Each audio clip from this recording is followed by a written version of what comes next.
안녕하세요. 6월 18일 화요일 날마다 죽게로 큐티 가이드 시작하겠습니다. 오늘 말씀은 창세기 46장 8절부터 27절까지의 말씀입니다. 가정은 하나님께서 직접 창조하신 중요한 공동체입니다. 아담을 만드시고 곧 하와를 지으시며 그 둘을 하나 되게 하심으로 하나님은 가정을 세우셨습니다. 하나님께서 가정을 세우신 이유가 무엇일까요? 많은 이유가 있겠지만 가정 안에서 하나님의 나라를 미리 누릴 수 있도록 하기 위함입니다. 가정 안에 하나님의 통치가 이루어지고 서로 사랑하고 섬기고 인내하면서 하나된 연합 공동체를 이루어가는 것. 그래서 그 안에서 역사하시는 하나님을 경험하고 누리는 것. 그것이 하나님께서 가정을 세우신 중요한 이유인 것이에요.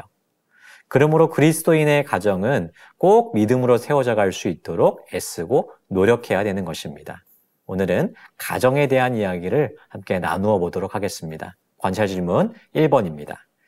유다의 아들은 누구입니까? 12절을 보시면 유다의 아들들이 소개되고 있습니다. 바로 엘과 오난과 셀라와 베레스 그리고 세라입니다. 우리는 이들에 대한 이야기를 알고 있습니다. 유다의 아들인 엘과 오난은 하나님 앞에 범죄함으로 먼저 죽게 되었습니다. 그리고 유다는 셋째 아들마저 잃게 될까 두려워서 당시 법적으로 반드시 지켜야만 했던 계대 결혼을 하지 않았죠. 하지만 그의 며느리였던 다말은 시아버지인 유다를 속여서 그와 동침하여 두 아들을 낳게 됩니다.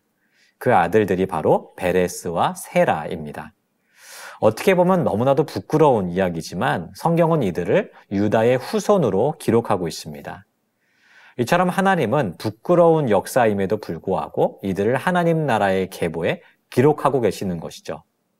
비록 사람의 실수로 이루어지는 일이지만 하나님은 여기에도 간섭하셔서 하나님 나라의 거대한 일을 이루어가고 계신 것입니다. 관찰 질문 2번입니다. 야곱의 아내 라헬의 아들은 누구입니까? 19절에는 라헬의 두 아들들이 기록되어 있습니다. 바로 요셉과 베냐민이죠. 야곱은 라헬을 특별히 사랑했습니다. 하지만 하나님이 그녀에게 자녀를 주시지 않으시다가 마지막에 요셉과 베냐민을 주셨죠. 그리고 라헬은 베냐민을 낳다가 죽게 됩니다. 야곱은 그 아들들의 잘못으로 인해서 요셉을 잃은 것으로 여기고 슬픔 속에서 지냈어요. 하지만 하나님의 간섭과 섭리로 오히려 요셉을 통해 이스라엘이 구원받는 은혜를 누릴 수 있게 되었습니다. 그리고 요셉을 통해 두 손자를 얻게 되는데 그들은 므낫세와 에브라임입니다. 훗날 이 두 사람은 야곱의 12지파로 편성되게 되죠. 관찰 질문 3번입니다.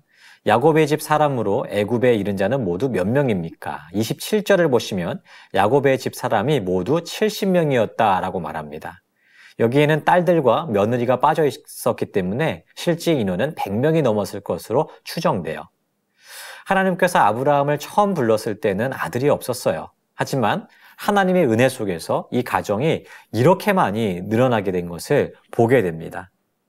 그리고 이들은 곧 애굽에서 더 많은 민족을 이루게 될 것이에요.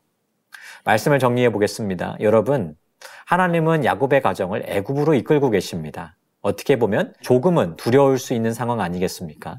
살아왔던 고향을 떠나서 지금껏 살아보지 못했던 머나먼 타국으로 이주하는 과정은 어떻게 보면 앞날을 알 수 없는 두려운 일이었을 수도 있습니다. 하지만 이들은 두려움 없이 고향을 떠나 애굽을 향하고 있어요. 또한 야곱의 아들들도 야곱을 따라서 애굽을 향하고 있습니다. 여러분, 이들이 이렇게 애굽을 향해 갈 수 있었던 이유가 무엇입니까? 이들이 하나님을 신뢰했기 때문입니다.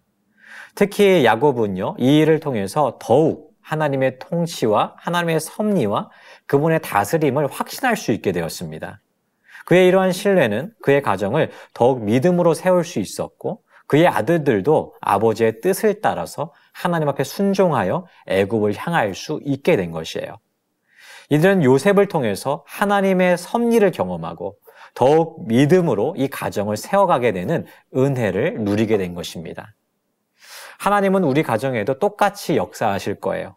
우리가 더욱 믿음의 가정을 세워가게 된다면, 하나님의 말씀을 중심으로 하나님의 뜻에 순종하게 된다면 우리 가정은 더욱 이 신앙으로, 이 믿음으로 든든하게 세워져 가게 될 줄 믿습니다. 이를 위해서 필요한 것은 믿음의 가장의 역할이에요.